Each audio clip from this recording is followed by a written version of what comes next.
जादुई टीवी। सुनो, तुम्हारे बाबूजी तो कब के गुजर गए। अब उनका जो सामान है वो पड़े पड़े कबाड़ा हो रहा है। बेच ही दो, कुछ पैसे आ जाएंगे। बात तो सही है, अगले संडे फुर्सत में यही करेंगे। अगले संडे रोहित सारा सामान कबाड़ी को घर बुला के दे देता है।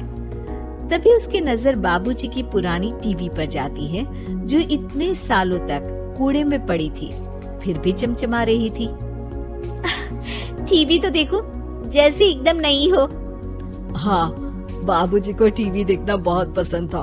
उनका सपना था कि वो टीवी पे आए।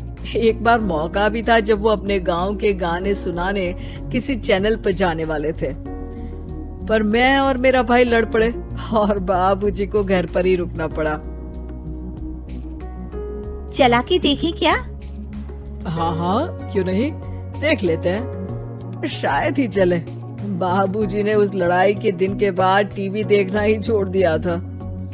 टीवी चालू करने के लिए उसमें केबल वायर लगा दिया जाता है। एक न्यूज चैनल चालू हो जाती है। स्वर्ग की सीढ़ी के रास्ते हैं तीन, तीनों के तीन रास्ते हैं संगीन। पहला रास्ता है सांप की बीन, दूसरा रास्ता घर में बिछा कालीन, तीसरा रास्ता कलकत्ता से चीन। ये क्या बकवास खबर है, कुछ अच्छा लगा दो। अरे आप बोलो तो सही, कोई अच्छी खबर सुना देता हूँ, मेरा तो काम ही खबर देना है। अरे बाप रे, टीवी बात कर रही है। हाँ, ये न्यूज वाला मुझसे।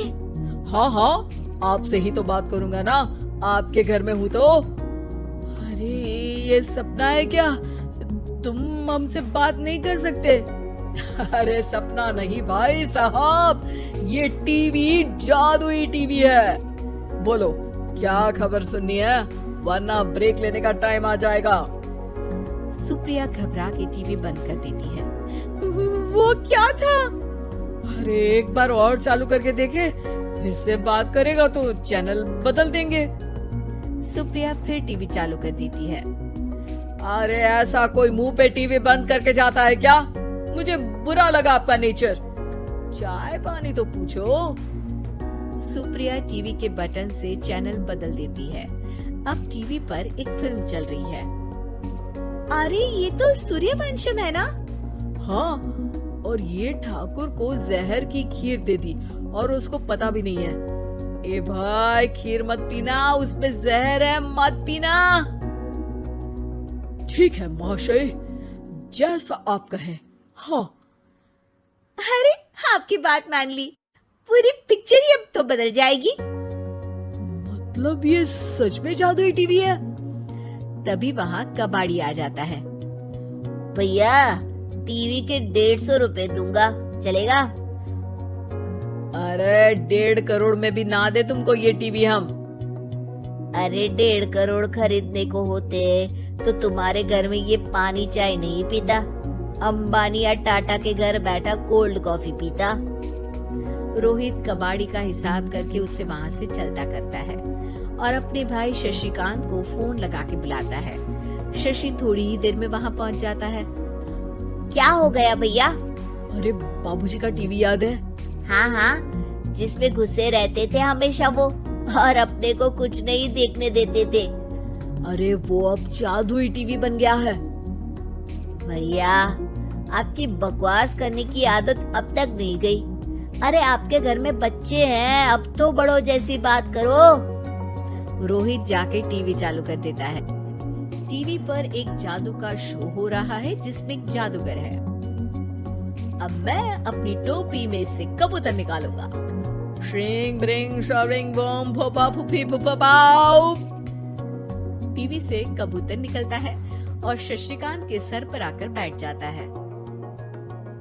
भैया, ये क्या हो रहा है? भैया इसे उड़ाओ। ए कबूतर, जा जा, कबूतर चल निकल। अब मैं टोपी में से सांप सुनते ही शशिकांत कांप जाता है और भाग के टीवी बंद कर देता है। भैया, सॉरी भैया, मैं समझ गया, ये सच में जादुई टीवी है।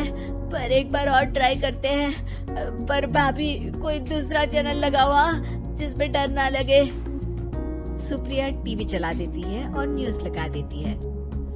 अरे कितने दिनों बाद मुझे याद आया, बताइए क्या खबर सुनाओ। और ये नया आदमी कौन है? ये मेरा भाई है शशिकांत। ओह यस, वही है ना जिससे तुम लड़ लिए थे किसी बात पे और तुम्हारे बुढ़ाओ पिताजी गुस्सा हो गए थे और टीवी को संन्यास दे दिया था। हैं? तुमको कैसे पता ये सब? इस टीवी में रहने वाले आदमी से लेकर कबूतर तक को तुम्हारे बाबूजी और तुम्हारी बातें पता है, इसलिए तो ये जादुई टीवी है। ये टीवी क्या कर सकती है वैसे? तुम जो मांगो दे सकती है। कहानी बदल सकते हो, खबर बदल सकते हो, कोई चीज मांग सकते हो। अरे भैया, ये टीवी मैं लेके जा रहा हूँ। बाबूजी का लाडला तो मैं ही था ना। अरे ऐसे कैसे? मैं बड़ा बेटा था, अब तक मेरे घर में टीवी थी ना। अब तक कहाँ गए थे पिताजी के लाडले? तुम्हारी गलती का एहसास भी है। अरे भैया ज्यादा ना बोलो वरना भूल गए आपके दांत तोड़ दिए थे मैंने उस लड़ाई में। मेरी बीवी के सामने मेरी बेइज्जती करता है। रुक।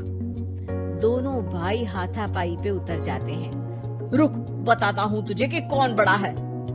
अरे छोटे का दम तो देख लीजिए आप। ये खबर आपके बाबूजी को देता हूँ। तभी टीवी अचानक बंद हो जाता है। अरे शायद टीवी नाराज हो गया। और लड़ लो, आए बड़े खली बनने।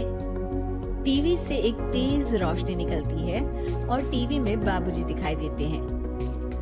बाबूजी आप इतना चकरा क्यों रहा है? अपने बाप को नहीं पहचानता क्या? ये तो ऐसा ही है बाबूजी। प्रणाम बाबूजी। अरे चुप कर, तुम दोनों ही उल्टे हो। तुम्हारी वजह से मैंने टीवी में आने के सपने को छोड़ दिया, तुम्हारी लड़ाई की वजह से। और तो और, जितना मैं अपनी बीवी को नहीं देखता था उतना टीवी को देखता था, वो भी छोड़ दिया तुम दोनों की लड़ाई की वजह से। और अब मरने के बाद जब मैंने टीवी को जादुई टीवी बना दिया तो भी तुम इसका फल लेने की जगह लड़ रहे हो। अरे तुम तो लायक ही नहीं हो। अब तुमको बाबा जी का ठुल्लू भी नहीं मिलेगा। बाबूजी चले जाते हैं। टीवी बंद हो जाता है। रोहित और शशिकांत गिड़गिड़ा के टीवी के सामने हाथ जोड़ के बाबूजी को बुलाते हैं, पर टीवी सिर्फ धुआं निकालता रहता है।